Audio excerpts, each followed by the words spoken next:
സ്വപ്നങ്ങൾക്ക് അതിരുകളില്ല, കരിയറിനും ഉണ്ടാകരുത്. Speed Wings Aviation Academy. നമസ്കാരം, ടാക്ടേഴ്സിലേക്ക് സ്വാഗതം.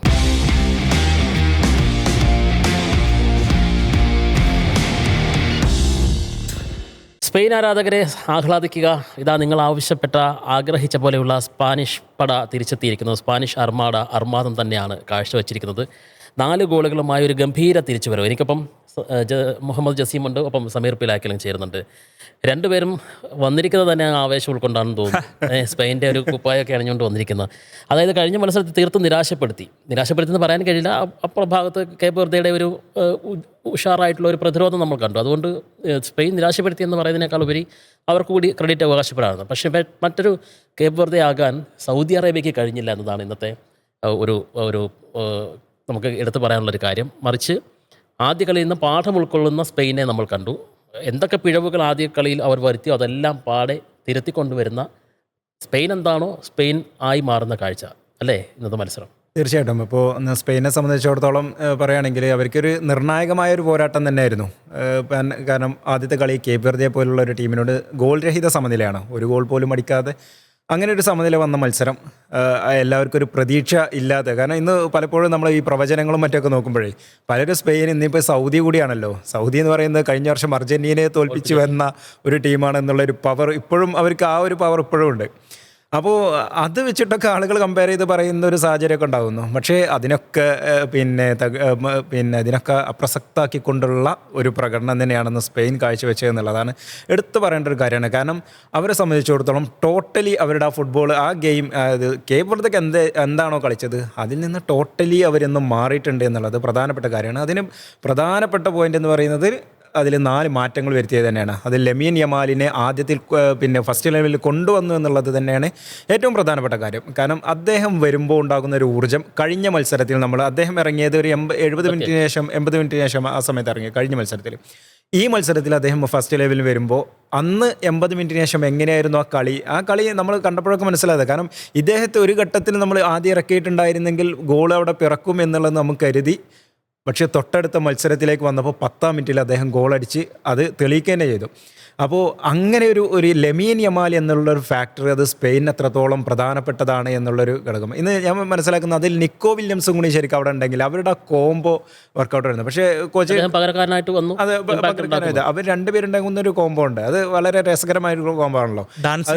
അതെ, ഡാൻസ് കോംബോ വിത്ത് അവരുടെ കളി അങ്ങനെ തന്നെയാണ്. അവർ നന്നായി നല്ല ഒരു കമ്മ്യൂണിക്കേഷനൊക്കെ ഉണ്ടായിക്കൊണ്ടുള്ള ഒരു കളി അത് കൃത്യമായിട്ട് വരുമായിരുന്നു പക്ഷേ എന്തായാലും കോച്ചിൻ്റെ ഒരു പ്ലാൻ എന്നുള്ളതുണ്ടല്ലോ. എന്തായാലും ആ കോച്ചിൻ്റെ പ്ലാൻ ഇന്ന് ഏതായാലും ഡാനി ഓൽമോയെ കൊണ്ടുവരുന്നു. ഓൽമോയൊക്കെ നന്നായിട്ട് കളിക്കുന്ന ഒരു കാര്യം കാണുന്നുണ്ട്. അതുപോലെ മൈക്കർ ഒയർസബാലിനെ നമ്മൾ ഇന്ന് എടുത്തു പറയേണ്ട ഒരു കാര്യമാണ്. ഒയർസബാൽ കഴിഞ്ഞ മത്സരത്തിൽ 30 മിനിറ്റിന് ശേഷമാണ് അദ്ദേഹം പന്ത് ടച്ച് ചെയ്തത്. വലിയ നാണക്കേടിൻ്റെ റെക്കോർഡായിരുന്നു. 1966 ശേഷം അങ്ങനെ ഒരു റെക്കോർഡ്, അങ്ങനെ ഒരു നാണക്കേടിൻ്റെ റെക്കോർഡാണത്.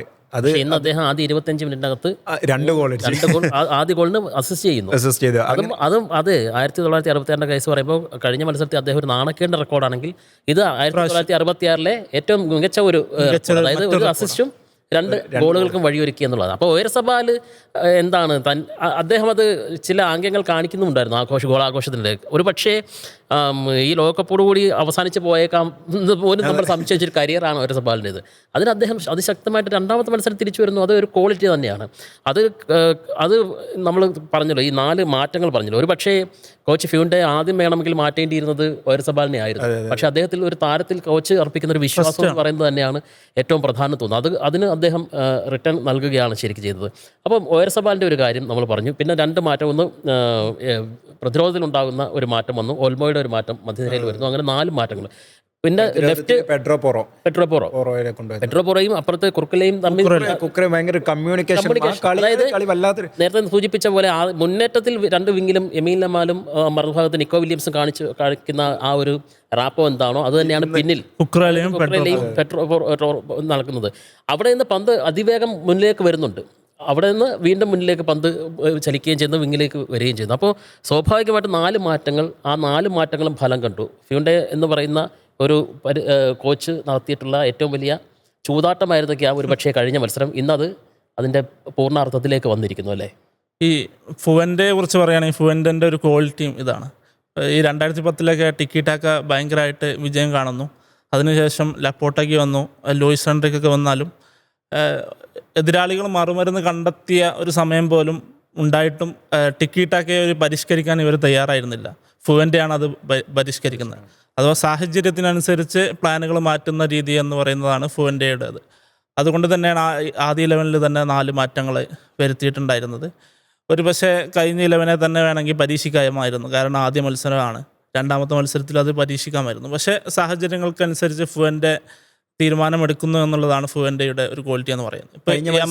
അതിലൊന്നും ആടിയല്ല, കഴിഞ്ഞ മത്സരം കുറച്ച് സിമ്പിളാക്കി എന്നുള്ളതാണ്. കാരണം വലിയൊരു അത്ര കളിച്ച് പരിചയമില്ലാത്ത ടീമാണ് കേപ്പ് വെർദെ എന്നുള്ളതും. അപ്പോൾ സ്വാഭാവികമായിട്ടും പെട്ടെന്ന് ജയിച്ച് കയറാമെന്നുള്ളൊരു പ്ലാനും കഴിഞ്ഞ ശരിക്കും പറഞ്ഞാൽ റിസർവ് ബെഞ്ച് പരീക്ഷിക്കാനുള്ള ഒരു അവസരമായിരുന്നു. അതെ അതെ അതെ. പക്ഷേ ഇന്ന് കളിക്കാർ അതിനുള്ള അവസരം ഉണ്ടാക്കി കൊടുക്കുകയും, അതായത് ആദ്യം 4 ഗോൾ അടിക്കുന്നു, പിന്നെ ആരെയൊക്കെ വേണമെങ്കിലും പരീക്ഷിക്കാനുള്ള ഒരു അവസരം സൃഷ്ടിക്കും. പിന്നെ ഒയർസബാലിൻ്റെ കാര്യം പറയുകയാണെങ്കിൽ ഒയർസബാലിനെ ട്രസ്റ്റ് ചെയ്ത ഇത് വളരെ ഒരു വലിയ കാര്യമായി. എനിക്ക് തോന്നുന്നു അവസാനത്തെ 13 മത്സരങ്ങളിൽ 21 ഗോൾ കോൺട്രിബ്യൂഷൻസ് ഒയർസബാൽ നടത്തിയിട്ടുണ്ട്. പിന്നെ നേരത്തെ പറഞ്ഞ പോലെ 1966 ശേഷം ആദ്യമായിട്ടാണ് ആദ്യ 25 മിനിറ്റിൽ ഒരാൾ 25 മിനിറ്റിൽ ആദ്യം ഒരു 3 ഗോൾ കോൺട്രിബ്യൂഷൻ നടത്തുന്നത്. അപ്പോൾ കഴിഞ്ഞ മത്സരത്തിലൊരു നാണക്കേടിൻ്റെ റെക്കോർഡ് മറ്റൊരു മത്സരത്തിൽ അതേ വർഷത്തിലൊരു ചരിത്ര റെക്കോർഡുമായിട്ട് മറികടക്കുക എന്ന് പറയുന്നത് ഒയർസബാലിനെ സംബന്ധിച്ചിടത്തോളം ഒരു മികച്ച കംബാക്ക് തന്നെയാണ്. പിന്നെ യമാലിനെ ഏതായാലും ഈ മത്സരത്തിൽ ഫുൾ ടൈം കളിപ്പിക്കില്ല എന്നുള്ളത് ഏതാണ്ട് ഉറപ്പാണ്. പക്ഷേ സെക്കൻഡ് ഹാഫിൽ വേണ്ട എന്ന് തീരുമാനിക്കുന്നത് ഫുവൻ്റെയുടെ ഒരു മികച്ച തീരുമാനമായിരുന്നു. ആദ്യം തന്നെ ഒരു അറ്റാക്കിംഗ് സൈഡ് കാണിക്കാം എന്നുള്ളത്. പിന്നെ കഴിഞ്ഞ മത്സരത്തിനേക്കാൾ ഒരു പ്രോഗ്രസീവ് പാസിംഗ് ആയിരുന്നു ഈ മത്സരത്തിൽ ഉണ്ടായിരുന്നത്. പിന്നെ ഒരു ഉറച്ച തീരുമാനം താരങ്ങൾക്കും കോച്ചിനും ഉണ്ടായിരുന്നു. മറ്റൊരു കേപ്പ് വെർദെ ആവർത്തിക്കരുത്, മറ്റൊരു ഓസിഞ്ഞ ഉണ്ടാകരുത് എന്നുള്ള ഉണ്ടാവില്ല എന്നുള്ളതൊരു. ഇന്ന് ഈ യമാലിൻ്റെ കാര്യം പറഞ്ഞപ്പോഴേ, ഇപ്പോൾ യമാലിനെ അദ്ദേഹത്തെ പൂർണ്ണമായി കളിക്കാത്തതിന് മറ്റൊരു കാര്യം കൂടിയുണ്ട്. കാരണം അദ്ദേഹം ഒരു പരിക്കിൽ നിന്നാണ് അദ്ദേഹം വരുന്നത്. അദ്ദേഹം ബാഴ്സലോണയിലെ അവസാന സമയങ്ങളിൽ പിന്നെ കളിച്ചിട്ടില്ല. അദ്ദേഹം അതായത് എൽ ക്ലാസിക്കോ വരെ അദ്ദേഹത്തിന് നഷ്ടമാകുന്ന ഒരു സാഹചര്യം പരിക്കിൽ നിന്ന് പൂർണ്ണമായിട്ട് മുക്തനാകാത്തൊരു താരം തന്നെയാണ്. ശരിക്കും അദ്ദേഹത്തെ അങ്ങനെയായിരുന്നു, അങ്ങനെ തന്നെ ശരിക്കും ഉൾപ്പെടുത്തിയതൊക്കെ ആ ഒരു രീതിയിലായിരുന്നു. വലിയൊരു ആശങ്കയുണ്ടായിരുന്നു യമാൽ ഇനി കളിക്കാൻ ഉണ്ടാകില്ലേ എന്നുള്ളത്. പിന്നെയാണ് ഫ്യൂണ്ടെ പറയുന്നത് എന്തായാലും അദ്ദേഹത്തിൻ്റെ പ്ലാനിൽ ലെമീൻ യമാലുള്ള ഒരു പ്ലാൻ തന്നെയാണെന്ന് പറയുന്നു. അദ്ദേഹത്തെ കൃത്യമായിട്ട് സബ്സ്റ്റിറ്റ്യൂട്ട് ചെയ്ത് ആദ്യത്തെ മത്സരത്തിൽ ഇറക്കുന്നു. അത് 80 മിനിറ്റിന് ശേഷം ഇറക്കുന്ന ആ മത്സരത്തിലാണെങ്കിൽ പോലും അദ്ദേഹം പിന്നീട് കളിച്ച കളി നന്നായി കളിച്ചു എന്നുള്ളതും അത് ഇന്നും ആ ഒരു പ്രകടനം ആവർത്തിച്ചു എന്നുള്ളതും. അവിടെ ഒരു ചോദ്യം വരുന്നത് യമാലിനൊപ്പം തന്നെ നിക്കോ വില്യംസിനെ ഇറക്കേണ്ടതല്ലേ എന്നുള്ളതാണ്. അപ്പോൾ അതിനുള്ള സാധ്യത ഉണ്ടോ? അതിനുള്ള നിക്കോ വില്യംസും പരിക്കിൽ നിന്ന് പൂർണ്ണമായിട്ട് മോചിതനായിട്ടില്ല എന്ന് തോന്നുന്നു. അപ്പോൾ യമാലിനെ സ്റ്റാർട്ട് ചെയ്തു. അടുത്ത മത്സരത്തിൽ ഒരു പക്ഷേ ഒയർസബാലും ഫെറൻ ടോറസൊക്കെ നന്നായിട്ട് കളിക്കുന്നുണ്ട്. മേ ബി അടുത്ത മത്സരങ്ങളിൽ ഒരു പക്ഷേ ഈ ഡാൻസിങ് കോംബോ ഉണ്ടായിരിക്കാം.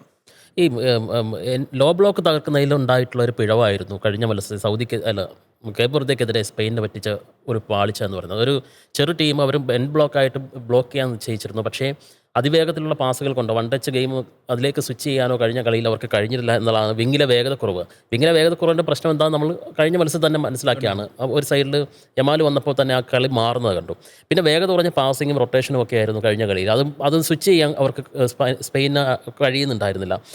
ബോക്സിനുള്ള ഫിനിഷിങ്ങിൻ്റെ അഭാവം അത് നമുക്ക് എടുത്തു പറയാൻ തീർച്ചയായിട്ടും ഓയർസബാലിൻ്റെ ആ കാര്യങ്ങൾ തന്നെ എടുത്തു പറയാനുണ്ടായിരുന്നു. യമാലിനെ വൈകി ഇറക്കിയതും ഏറ്റവും പ്രധാനപ്പെട്ട കാരണം. ഈ 5 കാര്യങ്ങൾ ഇന്ന് 4 മാറ്റങ്ങളുമായിട്ട് ഇറങ്ങിയപ്പോൾ ഫലപ്രദമായിട്ട് മാറാൻ കഴിഞ്ഞെങ്കിൽ സ്പെയിനിനി പിടിച്ചാൽ കിട്ടാത്തൊരു ശക്തിയിലേക്കാണോ പോകുക? തീർച്ചയായിട്ടും. കാരണം സ്പെയിനെ സംബന്ധിച്ചിടത്തോളം നമ്മൾ തുടക്കത്തിൽ പറഞ്ഞു വരുന്നൊരു കാര്യമുണ്ട്. സ്പെയിൻ എന്ന് പറയുന്നത് ഈ ലോകകപ്പിലെ ഫേവറേറ്റുകളാണ്. അത് അവരുടെ ടീമിൻ്റെ ഒരു ഘടന തന്നെ അങ്ങനെയാണ്. അപ്പോൾ റോഡ്രിയൊക്കെ കഴിഞ്ഞ മത്സരത്തിൽ ഒരു തിളക്കം കുറഞ്ഞ റോഡ്രിയെ കണ്ടു. പക്ഷേ ഇന്ന് അദ്ദേഹം മിഡിൽ അദ്ദേഹം നന്നായി കളിക്കുന്ന ഒരു റോഡ്രിയെ നമ്മൾ കാണണം. അതായത് ഡിഫൻസ് മിഡ്ഫീൽഡിൽ എങ്ങനെയാണോ തൻ്റെ റോള് എന്നുള്ളത് അത് അദ്ദേഹം ആ മാഞ്ചസ്റ്റർ സിറ്റിക്കൊക്കെ ഉണ്ടായിരുന്ന റോഡ്രി സ്പെയിനിലേക്ക് വീണ്ടും തിരിച്ചെത്തുന്ന റോഡ്രിയെ കൂടി ഇന്ന് കാണുന്നുണ്ട്. അതുപോലെ തന്നെ ഒയർസബാലിനെ ശരിക്കും മാറ്റിയിട്ടുണ്ടായിരുന്നെങ്കിൽ ഇന്ന് നമ്മളൊക്കെ കരുതിയത് അങ്ങനെ ഒരു പക്ഷേ മാറ്റിയേക്കാം. കാരണം കഴിഞ്ഞ മത്സരത്തിൽ അദ്ദേഹത്തിൻ്റെ പ്രകടനം അങ്ങനെയായിരുന്നല്ലോ. പക്ഷേ അദ്ദേഹത്തെയും ലെമീൻ യമാലിനെയും അതുപോലെ പിന്നെ ബയനെയും ഒന്ന് അദ്ദേഹത്തെ കൂടി ഇന്ന് ഇതിലേക്ക് കൊണ്ടുവരുന്നുണ്ട്. അപ്പോൾ അങ്ങനെ ഒരു കോംബോ കൂടി അദ്ദേഹം ഒന്ന് പരീക്ഷിച്ചു എന്നുള്ളതും അത് കൃത്യമായിട്ട് ചിലപ്പോൾ ട്രെയിനിങ് സെഷനിലൊക്കെ അദ്ദേഹം പരീക്ഷിച്ചു കൊണ്ടുവന്നത് തന്നെയായിരിക്കുമല്ലോ. അപ്പോൾ അതൊരു വിജയകരമായ ഒരു പ്ലാനാക്കി അവർക്ക് മാറ്റാൻ കഴിഞ്ഞു എന്നുള്ളതാണ്. അതോടൊപ്പം തന്നെ സൗദി ഗോൾമുഖത്ത് ഇവർ നടത്തുന്ന ഒരു ആക്രമണം ഇന്ന് തീർത്തും ഉനൈ സിമോണ് ശരിക്കും ഇന്ന് എന്തായിരുന്നു ഒരു പണിയില്ലാതെ അവിടെ ഇരിക്കുന്നത്. ആകെ 2 ഷോട്ട് മാത്രം, അത് ടാർജറ്റിലേക്ക് വരുന്ന 1 മാത്രമേ ഉള്ളൂ. അതായത് അത്രേ ഉള്ളൂ ഒന്ന് സൗദി ചെയ്തിട്ടുള്ളത്. നമ്മൾക്ക് പ്രതീക്ഷിച്ചത് സൗദിയുടെ ഒരു വലിയൊരു അറ്റാക്ക് ഉണ്ടാവും എന്നുള്ളതാണ്. കാരണം അവർ ചിലപ്പോൾ യുറുഗെ പിടിച്ചു കെട്ടിയിട്ട് വന്നതാണ്. പിടിച്ചു കെട്ടിട്ട് കൗണ്ടർ അറ്റാക്കൊക്കെ അവർ നടത്തുന്നതിലൊക്കെ വലിയ സാമർഥ്യമുള്ളവരൊക്കെ തന്നെ. ഡിഫൻസിൽ ഇന്ന് ഭയങ്കര വീക്കായിരുന്നു. ആദ്യ ഗോളിന് ശേഷം അവർക്ക് ടോട്ടലി തകർന്നു പോയി എന്നുള്ളതാണ്. ബോറയും ആ ഡിഫൻസിനെ ആദ്യം തന്നെ കൃത്യമായിട്ട് പൊളിക്കുന്നുണ്ട്. അത് മാത്രമല്ല ഈ വിങ്ങുകളിലൂടെയുള്ള വേഗത തടയാൻ അവർക്ക് കഴിഞ്ഞില്ല എന്നുള്ളതാണ്. സാധാരണഗതിയിൽ കഴിഞ്ഞ മത്സരത്തിൽ നമ്മൾ കണ്ടൊരു കാര്യം, മധ്യനിരയിലൂടെ നടത്തുന്ന ഒരു അത് ചെന്ന് അവിടെ ടൈറ്റായിട്ട് നിൽക്കുന്ന ബ്ലോക്കായിട്ട് നിൽക്കുന്ന കേപ്പ് വെർദെ പ്രതിരോധത്തെ തട്ടി തടസ്സപ്പെടുകയാണ്. പക്ഷെ ഇന്ന് അവർ മാറ്റി വിങ്ങിലേക്ക് കൂടുതൽ സ്പേസ് ഉണ്ടാക്കി സ്പെയിൻ കളിക്കാൻ ആദ്യം തന്നെ ആ ഒരു അത് മൈതാനം വലുതാകുന്ന പോലെ തോന്നി. അവർ വൈഡായിട്ട് കളിക്കാൻ തുടങ്ങിയതോടുകൂടി ചിതറിപ്പോകുന്ന അവസ്ഥ വന്നു. ഫോർമേഷൻ അങ്ങനെ തന്നെയാണ് 4-1 പിന്നെ 2-3 ആ ഒരു ഫോർമേഷനിൽ വരുമ്പോൾ തന്നെ സ്വാഭാവികമായിട്ടും ഇപ്പോൾ യമാലിൻ്റെ മുന്നേറ്റത്തിൽ യമാലും ഓരസബാലും ബയനയും ഒക്കെ ഉൾപ്പെടുന്ന ആ ഒരു ഫസ്റ്റ് 11 തന്നെ അങ്ങനെയാണല്ലോ വരുന്നത്. അപ്പോൾ അതൊരു നല്ല ഘടകമായിട്ട് വരുന്നത്. ഇവിടെ ക്ലിനിക്കൽ ഫിനിഷർ ഓരസബാലൂടെ നിൽക്കുകയാണ്. അപ്പം മധ്യനിരയിലും വിങ്ങുകളിലൂടെയുമുള്ള അറ്റാക്ക് ഒരേ സമയം സൗദി പ്രതിരോധത്തിന് താങ്ങേണ്ടി വന്നു. അത് ചിതറിച്ച് കളഞ്ഞു എന്നുള്ളതാണ്. പിന്നെ അത് മാത്രമല്ല, സെറ്റ് പീസുകൾ എടുക്കുന്ന അത് തടയുന്നതിനുള്ള ആശയക്കുഴപ്പം കൂടി ഇവർക്ക് ഒരു കൃത്യമായിട്ടൊരു അവസാനത്തെ ഗോൾ എന്ന് പറയുന്നത് അത് ഓഫ് സൈഡിൽ കുരുങ്ങിയതുകൊണ്ടാണ്. അല്ല 5-0 എന്നുള്ള നിലയിലേക്ക് സൗദി നാണം കെടുവരുന്നത്. അവരുടെ ചരിത്രത്തിലെ വലിയൊരു തോൽവിയിലേക്ക് അവർ ഫെറാൻ ടോറസ് ഒരു നിരാശപ്പെടുത്താൻ പ്രകടനം കേട്ടോ. അപ്പോൾ കഴിഞ്ഞ മത്സരത്തിലാണ് ഈ മത്സരത്തിലും കുറച്ച് കാലങ്ങളായിട്ടും അദ്ദേഹം ആ ഒരു നിരാശപ്പെടുത്തുന്ന പ്രകടനം അദ്ദേഹം തുടരുന്നതെന്നുള്ളതാണ്. ഇന്നിപ്പോൾ 65-ാം മിനിറ്റിലാണ് അദ്ദേഹത്തിന് ഗോൾ കീപ്പർ മാത്രമാണ് മുമ്പിലുള്ളത്. ആ സമയത്ത് കിട്ടുന്ന ഒരു അവസരം ഒന്ന് ചിപ്പ് ചെയ്താൽ ഒരുപക്ഷെ അതാകുന്നത് അതുപോലും അദ്ദേഹം സ്കോർ ചെയ്യാൻ കഴിയുന്നില്ല എന്നുള്ളത്. നമ്മൾ നേരത്തേക്ക് മൊറാട്ടയെ പറയുന്ന ഒരു കാര്യം ഉണ്ടായിരുന്നു. മൊറാട്ട സ്പെയിനെ സംബന്ധിച്ചിടത്തോളം വലിയൊരു ബാധ്യതയായിരുന്നു. നമുക്ക് എപ്പോഴും അദ്ദേഹം എന്താണോ സ്പെയിൻ പ്രതീക്ഷിക്കുന്നത് എന്താണോ, സ്പെയിൻ്റെ ഒരു സ്ട്രൈക്കർ റോളിൽ അദ്ദേഹം കളിക്കുമ്പോൾ അദ്ദേഹത്തിന് പന്തെത്തിച്ചു കൊടുത്താൽ പോലും അദ്ദേഹം ഗോൾ അടിക്കാത്തൊരു സാഹചര്യം ഉണ്ടായിരുന്നു. അപ്പോൾ അത് വലിയ പ്രതിസന്ധിയായിരുന്നു സ്പെയിനെ സംബന്ധിച്ചിടത്തോളം. കാരണം സ്പെയിനിൽ ഗോൾ അടിക്കുക എന്നുള്ളത് വളരെ കുറച്ച് ഗോളേ സ്പെയിൻ അടിക്കാറുള്ളൂ.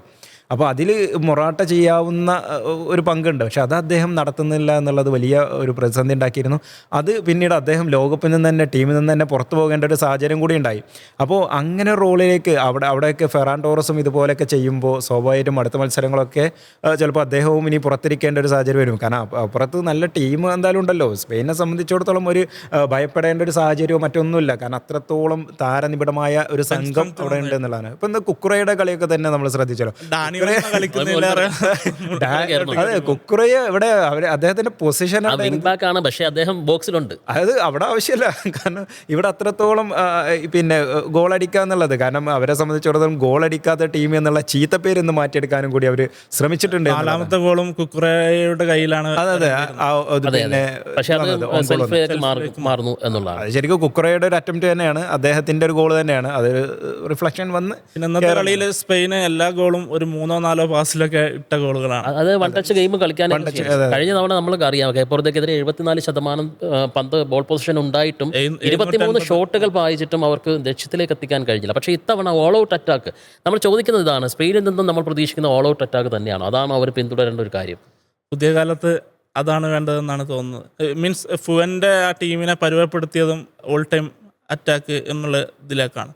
അഥവാ ഒരു 40 പാസ് 30 പാസിൽ ഗോള് വന്നില്ലെങ്കിൽ പോലും മീൻസ് അങ്ങനെ ഗോൾ അടിക്കേണ്ട ആവശ്യമില്ല. നിക്കോ വില്യംസും യമാലും ഒക്കെ ഉള്ള അതിവേഗക്കാരുടെ ഒരു ടീമിനെ ഇത്തരം 40 പാസുകളിലേക്ക് കുരുക്കിയിടണ്ട എന്ന് തീരുമാനിക്കുന്നതാണ്. നിന്ന് പന്തെടുത്താൽ നേരെ ഗോൾ അടിക്കുക എന്നുള്ളതാണ്. അപ്പോൾ തീർച്ചയായിട്ടും ഈ ഗ്രൂപ്പ് ഓപ്പൺ ആയെന്ന് തോന്നുന്നു അല്ലേ? അപ്പോൾ ഇനിയിപ്പോൾ അടുത്ത മത്സരം സ്പെയിനെ സംബന്ധിച്ച് ഉറുഗ്വയാണ് എതിരാളികളായിട്ട് വരുന്നത്. ഉറുഗ്വ വരുന്നത് സൗദി അറേബ്യയായിട്ട് സമനില നേടിക്കൊണ്ട്. അപ്പോൾ അവിടെ ഒരു ഇനി നിർണായകമാകുന്ന ഗ്രൂപ്പ് ചാമ്പ്യൻ പദവിയാണല്ലോ. സ്വാഭാവികമായിട്ട് ഇപ്പോൾ 4 പോയിന്റുമായിട്ട് സ്പെയിൻ ഗ്രൂപ്പിൽ മുന്നിൽ വന്നിട്ടുണ്ട്. ഇപ്പോൾ അടുത്ത റൗണ്ടിലേക്ക് പോവുകയാണെങ്കിൽ ആരായിരിക്കും ഒരു എതിരാളിയാകാനുള്ള സാധ്യത? അത് ഈ ഉറുഗ്വ മത്സരം എത്രത്തോളം നിർണായകമാണ്? സ്പെയിനെ സംബന്ധിച്ചിടത്തോളം ഈ യുറുഗ്വ മത്സരം അവർക്ക് വലിയ ടീമാണ്. കാരണം ലാറ്റിൻ അമേരിക്കയെ സംബന്ധിച്ചിടത്തോളം യുറുഗ്വ എന്നുള്ളത് പ്രധാനപ്പെട്ട ഒരു ടീം തന്നെയാണ്. പിന്നെ സ്പെയിൻ ഇന്നത്തെ ഒരു ജയം സൗദി അറേബ്യക്കെതിരെയുള്ള ജയം എന്ന് പറയുന്നത് അവരെ സംബന്ധിച്ചിടത്തോളം ആത്മവിശ്വാസം ഉണ്ടാക്കുന്നത് കൂടിയാണ്. കാരണം ഒരു താരതമ്യേന ഒരു ചെറിയ ടീമെന്നൊന്നും പറയാൻ പറ്റില്ല. കരുത്തരായിട്ടുള്ള ടീമാണ്, നന്നായി പോരാടുന്ന ടീമാണ്. അപ്പോൾ അതുകൊണ്ട് തന്നെ യുറുഗ്വയ്ക്കെതിരെ ജയിക്കുക എന്നുള്ളത് ഇന്നത്തെ ഒരു മത്സരം വെച്ച് നോക്കുകയാണെങ്കിൽ ഒന്നുകൂടിയും ഒന്ന് ആഞ്ഞ് ശ്രമിച്ചാൽ യുറുഗ്വയ്ക്കെതിരെ തീർച്ചയായിട്ടും വിജയിക്കാൻ കഴിയുമെന്നുള്ളത് ഷുവറാണ്. അപ്പോൾ ഈ ഒരു ഗ്രൂപ്പിൽ ചാമ്പ്യന്മാരാകാനുള്ള സാധ്യത നേരത്തെ പറഞ്ഞ പോലെ തന്നെയാണ്. അവർ ഗ്രൂപ്പ് ചാമ്പ്യന്മാരാകാനുള്ള സാധ്യത, എല്ലാ സാധ്യതയുള്ളൊരു ടീം തന്നെയാണ് സ്പെയിൻ എന്ന് പറയുന്നത്. അപ്പോൾ അടുത്ത റൗണ്ടിലേക്ക്, അത് ഇനിയിപ്പോൾ റൗണ്ട് ഓഫ് 32 അതിലേക്ക് അവർക്ക് ഈസി ആയിട്ട് എത്താവുന്ന ഒരു കാര്യം കൂടിയുണ്ട്. അതോടൊപ്പം തന്നെ വേറെ ഒന്ന് കൂട്ടിച്ചേർക്കുക, ഇന്ന് സൗദി അറേബ്യയുടെ കളി മൊത്തത്തിലൊരു പൊളിഞ്ഞ കളിയായിരുന്നു.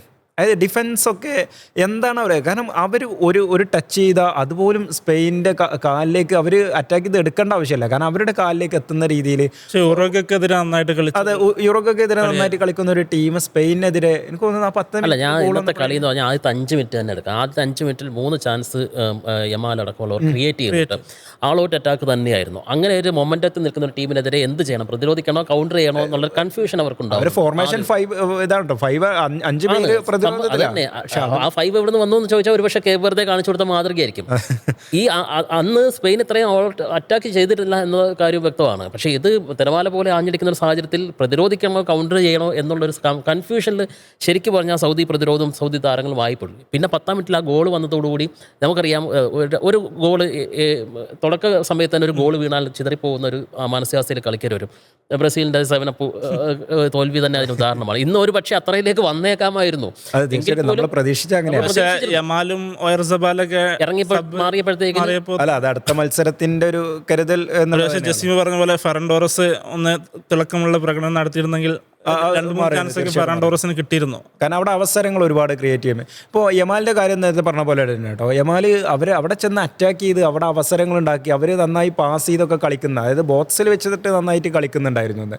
അത് ശരിക്കും അവർക്ക് ഗുണം ചെയ്തു എന്നുള്ളതും പ്രധാനപ്പെട്ട ഒരു കാര്യം തന്നെയാണ്. അപ്പോൾ അങ്ങനെ ഒരു കളിയിലേക്ക് സ്പെയിന് ആ ഒരു ചേഞ്ച് ചെയ്തു എന്നുള്ളത്, കാരണം ആദ്യത്തെ കളിയിൽ നിന്നൊക്കെ എത്രയോ ഭേദപ്പെട്ട കളിയിലേക്ക് മാറി എന്നുള്ളതും പ്രധാനപ്പെട്ട ഒരു കാര്യം തന്നെയാണ്. അപ്പോൾ ഇനിയിപ്പോൾ യുറുഗ്വായോട് വരുമ്പോഴും ഈ കളി എടുക്കുന്നത് തന്നെയായിരിക്കും, ഒരു പക്ഷേ യമാലിനെ തന്നെയായിരിക്കും ഫസ്റ്റ് ലെവലിൽ ഇറക്കുന്ന ആ ഒരു രീതിയിൽ തന്നെയായിരിക്കും ഇനിയിപ്പോൾ തീർച്ചയായിട്ടും ലൂയിസ് ലാഫിയോണ്ടെ പോകുന്നുണ്ടാവുക.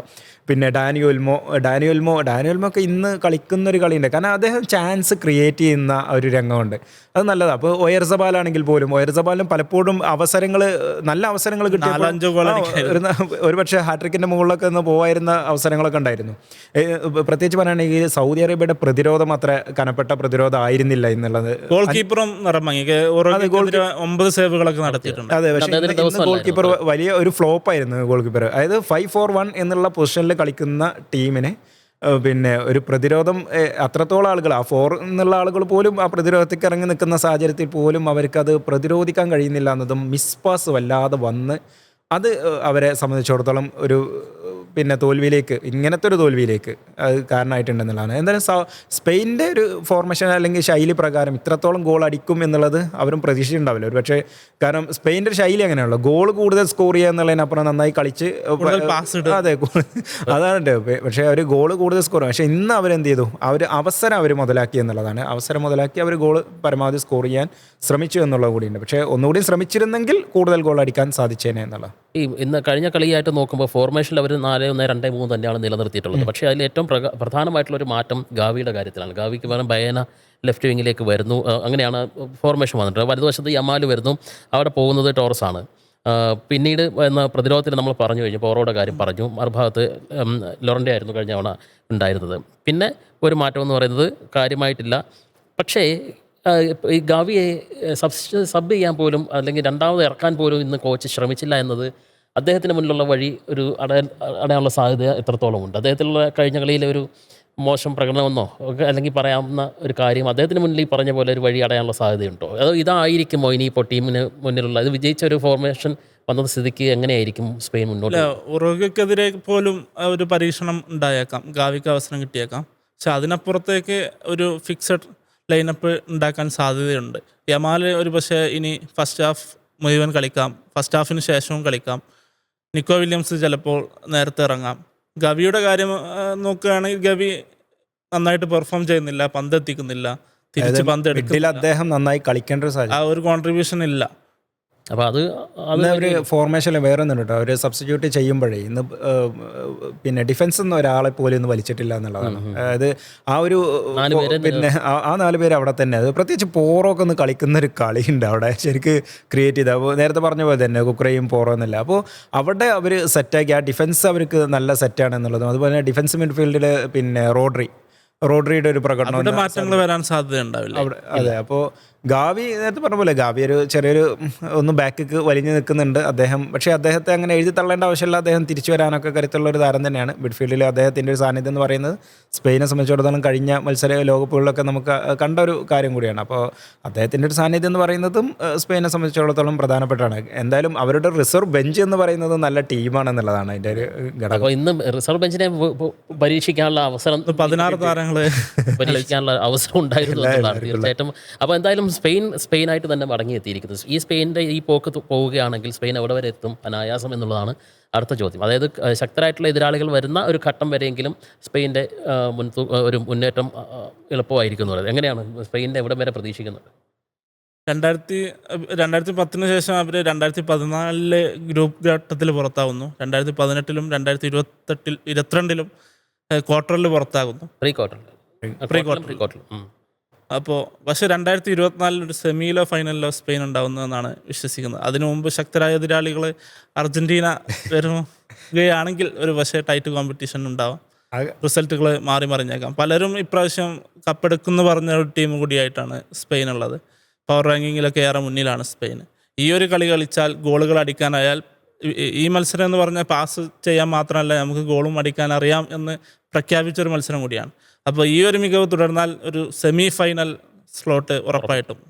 കഴിഞ്ഞ ലോകകപ്പ് നമുക്കറിയാം കോസ്റ്റാറിക്ക 7-0 തകർത്ത് തുടങ്ങിയതാണ്. പക്ഷേ പ്രീ ക്വാർട്ടർ വന്നപ്പോഴത്തേക്കിന് മൊറോക്കോയ്ക്ക് മുന്നിൽ വീണുപോയി അവസാനിച്ച് പോയൊരു കാര്യമാണ്. ഇത്തവണ എങ്ങനെയാണ് പ്രതീക്ഷ? സ്പെയിനെ സംബന്ധിച്ച് യൂറോപ്യൻ ചാമ്പ്യന്മാരാണ്. യൂറോ കിരീടം നേടിയ ടീമാണ്. ലോകകപ്പിന് പിന്നാലെ യൂറോപ്പ് കിരീടം നേടിയ ആദ്യ ടീം. ഇനിയിപ്പോൾ യൂറോ കപ്പിന് പിന്നാലെ ലോകകപ്പ് ആദ്യ ടീം ആവുമോ എന്നുള്ളതാണ് ചോദ്യം. നിങ്ങൾ വാക്ക് പൊന്നാട്ടെ എന്നുള്ളതാണ് വേണ്ട വാക്ക്. തീർച്ചയായിട്ടും അങ്ങനെ ഒരു പിന്നെ ഞാൻ തീർച്ചയായിട്ടും സ്പെയിന് കപ്പടിക്കും എന്നുള്ള ഒരു സാധ്യതയുള്ള ടീമാണ്. കാരണം സ്പെയിനാണെങ്കിലും പോർച്ചുഗലാണെങ്കിലും നെതർലാൻഡ്സ് ഉൾപ്പെടെയുള്ള പിന്നെ യൂറോപ്പിലെ കുറച്ച് ടീമുകളുണ്ട്. ഈ പ്രത്യേകിച്ച് ഈ 3 ടീമുകളൊക്കെ അത്യാവശ്യം നല്ല സ്ക്വാഡുള്ള ടീമാണ്. അവർ നല്ല ടീമാണ്. അപ്പോൾ നമ്മൾ ബ്രസീലിനൊക്കെ കമ്പയർ ചെയ്യുന്ന സമയത്ത് ബ്രസീലിന് നല്ല സ്ക്വാഡ് ഉണ്ട്, പക്ഷേ ടീമായി മാറിയിട്ടില്ല. പക്ഷേ ഇവിടെ ആ ടീമായി മാറാൻ ഇവർക്ക് അത്ര വലിയ പ്രയാസം ഉണ്ടായിട്ടില്ല. പ്രത്യേകിച്ച് ബാഴ്സലോണയിൽ നിന്നുള്ള 8 കളിക്കാർ, ഇപ്പോൾ റയലിൽ നിന്നുള്ള ആളുകളില്ല എന്നൊക്കെ പറയുമ്പോൾ ബാഴ്സലോണയിൽ നിന്നുള്ള 8 കളിക്കാരും പ്രത്യേകിച്ച് പിന്നെ സ്പാനിഷ് ലീഗിലൊക്കെ കളിക്കുന്ന ആളുകളും യൂറോപ്യൻ ഫുട്ബോൾ കളിക്കുന്നവരൊക്കെ ആണല്ലോ പ്രധാനപ്പെട്ടത്. അപ്പോൾ ഇവർക്കൊക്കെ ഈ ശൈലിയിലേക്ക് പെട്ടെന്ന് തിരിച്ചു വരാനും ആ ഒരു ഇത് കൂടിയുണ്ട്. അപ്പോൾ നേഷൻസ് ലീഗിൽ ഫൈനലിസ്റ്റുകളാണ്. ഈ പോർച്ചുഗലിനോട് ഷൂട്ടൗട്ടിൽ മാത്രം പരാജയപ്പെട്ട ടീമാണ് സ്പെയിൻ എന്ന് പറയുന്നത്.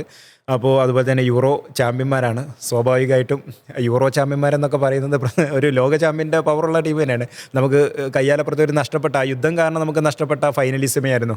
ഒരു പക്ഷേ നമുക്ക് അർജൻറ്റീന സ്പെയിൻ പോരാട്ടം വളരെ വൈകാതെ ഒരുപക്ഷെ കാണേണ്ടി വരും എന്നുള്ളതാണ്. എന്തായാലും അതിന് സ്പെയിൻ ജയിച്ച് ലോകകപ്പ് ഫൈനലെത്തും എന്നുള്ളതാണ് എൻ്റെ ഒരു സെമിയും ഒരു ഫൈനൽ പ്രതീക്ഷയുമാണ്. ഫൈനലിനപ്പുറം കിരീടം ഉയർത്തുമെന്നുള്ളതാണ്. ഒരു പക്ഷേ കടുത്ത സ്പെയിൻ ആരാധകനായിട്ടുള്ള ജയേഷ് പൂക്കോട്ടിനെ നമുക്ക് മിസ് ചെയ്യുന്നുണ്ട്. അദ്ദേഹം ഉണ്ടായിരുന്നെങ്കിൽ അദ്ദേഹം ഫൈനൽ കപ്പടിക്കുമെന്ന് തന്നെ ഇപ്പോൾ പ്രഖ്യാപിച്ചു കഴിഞ്ഞേക്കാം. എന്തായാലും തീർച്ചയായിട്ടും സ്പാനിഷ് ആരാധകരെ സംബന്ധിച്ച് ഇത് ആവേശത്തിൻ്റെ ദിവസം തന്നെയാണ്. അവർ ആഗ്രഹിച്ച തരത്തിൽ ടീം തിരിച്ചു വന്നിരിക്കുന്നു. ഇനിയുള്ള മത്സരങ്ങളിൽ സ്പെയിനെ കൂടി ഉൾപ്പെടുത്താതെ നമുക്ക് മുന്നോട്ട് പോകാൻ കഴിയില്ല പ്രവചനങ്ങളിൽ എന്നുള്ളതാണ് ഇന്നത്തെ മത്സരം തെളിയിക്കുന്നൊരു കാര്യം. ആവശ്യകരമായ മത്സരങ്ങൾക്കായി വീണ്ടും കാത്തിരിക്കാം. നമസ്കാരം.